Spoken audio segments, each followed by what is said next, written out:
When the temperature starts to hover around 0 degrees, dressing well can feel like a constant trade-off between warmth and style, but it doesn't have to. I currently live in one of the coldest capitals in the world, so today I'm giving you my favorite cold weather styling cheat codes. We're gonna solve some styling problems for cold weather.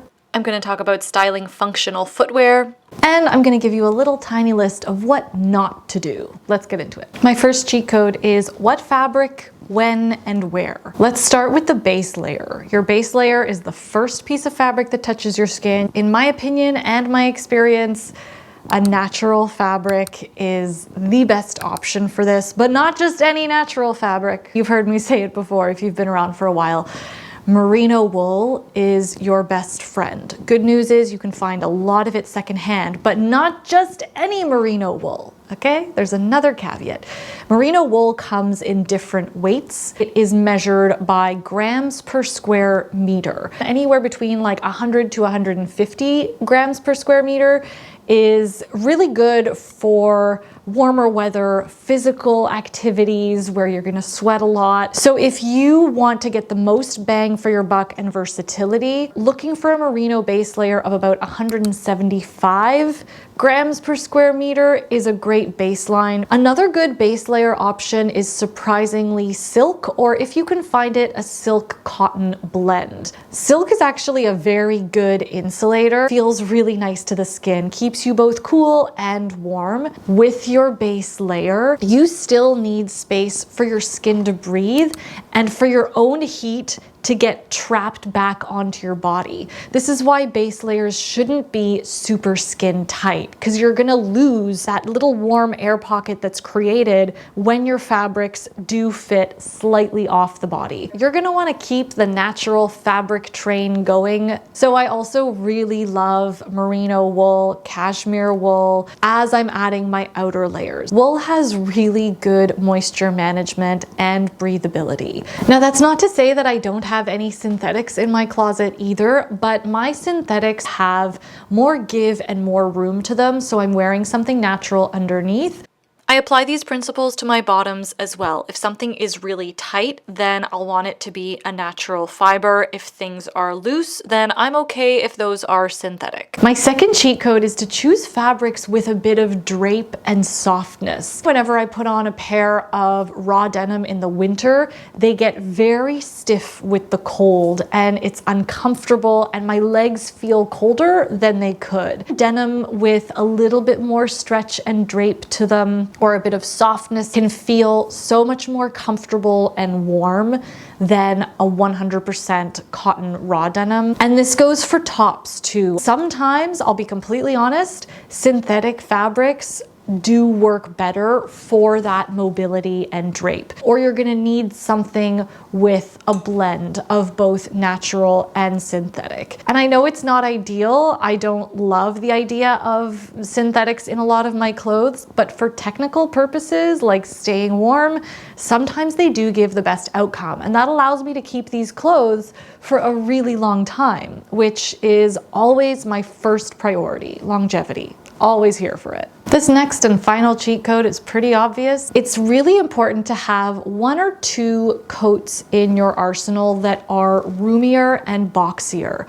We love to layer in the fall and winter, and it also makes practical sense, but we can't layer comfortably or even stylistically if we literally don't have like mobility of our arms. You may have noticed some new pieces that I used for these cheat code examples, and you would be correct. I have chosen a few pieces from Fabrique, who is kindly sponsoring today's video. When I'm done with some of these pieces, I will be putting them up in our swap section in my membership community. I will leave the details for you in the description box below if you're interested in that. I really appreciate the philosophy behind Fabrique. If you've never heard of this company, they are a designer collective brand. They offer exclusive designs by partnering with independent designers all across the globe. Some of these designers have worked with luxury fashion houses like Hermes, Dior. Fabrique uses small production runs, which I really like, and they help spotlight these independent designers that I wouldn't have heard of. For example, I have 2 from Hannah Cook. She's a former Burberry senior outerwear designer, and that's a big reason why I chose those jackets today. It's so cool to have someone with such incredible style, knowledge, and experience around designing outerwear. I chose her buckle jacket. It's actually a faux suede on the outside and wool on the inside. You get the warming properties of the wool on the inside, but that malleability and mobility that I was talking about that is necessary for warmth on the outside. The other jacket that I chose from Hannah Cook is a little bit lighter. It's more of a transitional jacket. It's made out of a water repellent cotton. So I really liked the functionality of this coat as well. The other pieces that I've chosen, they're kind of like a faded denim with this really great diamond jacquard detail. These were designed by Valesca Valentino Jasso Colado. Her design experience is so cool. She was the lead designer at Jacquemus and Cult Gaia. They've got that drapiness and that softness. And this is just a simple pair of Fabrique branded denim. I chose these as well for their softness and their drape. If you're interested in discovering some of the other independent designers that Fabrique partners with, or some of the really unique pieces on their site,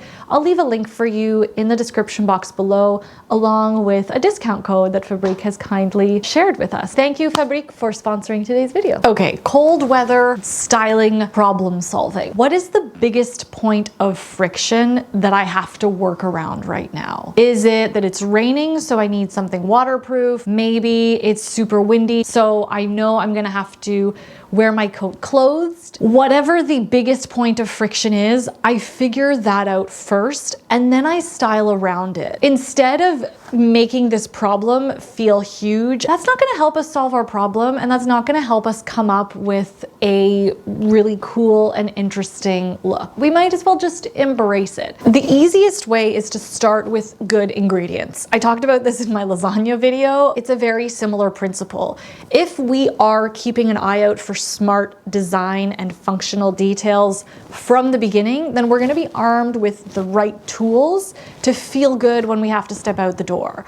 A good example of these functional yet stylish design details are the buckles at the neck of this coat. I have something very similar on the parka that I wear in deep winter. The high button placement means that there's no draft between the buckles and the rest of your coat. I also like the higher button placement here because I can actually just do up the top button and the buckles, and the coat stays open just enough to be interesting but keep me warm on cooler days. Other winter-ready design details that I love are buttons over a zipper. So this extra placket stops drafts from coming in, and especially when there's an extra button hole around the neck or buttons that secure collars, these are also draft preventing and I love to see them. I also love bigger pockets on cold weather coats because we're wearing mittens, we like to stuff things in our pockets like hats and neck warmers, and they just accommodate our winter gear better. Now, if I didn't have a jacket like that, then I would simply style my scarf around a jacket or coat that I already have, but I would style it in a way that feels fresh and current. So right now, everyone's wearing those coats with the scarf built in. I can just take my scarf and wrap it in a more poncho way. Rather than knotting it at the neck like I normally would, I'm just re-envisioning the way I'm wearing these accessories. This leads me to our next section, footwear. In any footwear situation that feels very functional, we can take two styling directions. Whenever we're putting an outfit together that has to balance function and style, choose your own adventure. Do you want that functional friction point, which is the rubber boots in this case? Do you want that to be the piece that makes your look have tension and be a bit quirky? So those will be the biggest point of functionality, and you're gonna style the rest of the look in a more elevated way. We're gonna pair it with some tights and a mini skirt and a really beautiful jacket. Or the other option is go all in with function. Just play it up. Play up the fact that you are wearing these rubber boots and you're just gonna go all in. You're gonna go all in. The entire look is gonna be function over fashion. And that might look something a little bit more like this.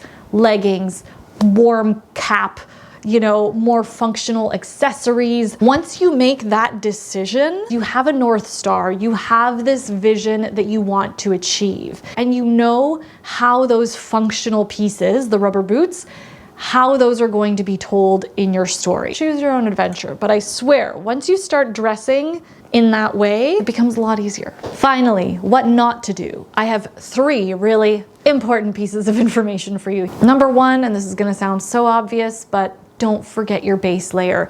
Even if it's just a little tank top. Why? It's trapping your body heat in way more efficiently than a big, chunky, oversized sweater would on its own, just worn over a bra. Like, that is just way too drafty. Number 2, don't forget to tuck that in. Don't leave anything untucked, okay? Tucking in is your best friend for warmth. It means you won't get any drafts. I often make this part of the styling of an outfit, but I love tucking my pants into my socks. I think this is great. I think it's hilarious. And it's one of those like leaning into the function of a look. All the Canadians are gonna know this. We probably all have very vivid memories of our parents like manhandling our parkas, the cuffs of our parkas, like going over our mittens, and like, you know, like it's like you're sealed like an astronaut. Don't forget your sunglasses. When we are wearing so many layers that we feel like a Michelin man, or when we are wearing the same coat for a 5th day in a row, our sunglasses not only protect us from the bright sun, the wind, the elements, they are also a crucial styling tool that is so often overlooked. Swap them out. Change up your sunglasses. It takes 2 seconds. Keep them by the door, and all of a sudden you'll feel like your outerwear is refreshed without having to completely change it out or rethink the wheel. So that is what I have for you today. I hope you enjoyed today's video. Let me know if you liked it, if you learned something new by giving it a thumbs up or hitting subscribe if you haven't already. Let me know if you've got any cold weather tips in the comments below. I love to hear from you. I also have tickets that are live. They are ready to go for our next Shop Your Closet event. This is the last one of 2025. It's a fantastic 2-hour workshop. I've got 2 guests. We shop their closets in real time after learning about elements of style, things like proportion, silhouettes, textures, and how to use these elements of style so that you can start seeing your clothes as tools for self-expression, for showing up in the way that you want. We always have a blast. The theme is holiday, so we're gonna be re-wearing those pieces that have always brought us joy in our closets. Feeling like we are and that we already have enough can be a very festive and joyful feeling. So grab a ticket. Also, check out Fabrique's link if you're interested in them. Thank you for joining. Thank you for listening. Thank you for being here. And I hope you have a wonderful rest of your morning, rest of your evening. And I will be back in the next slow fashion video. Ciao.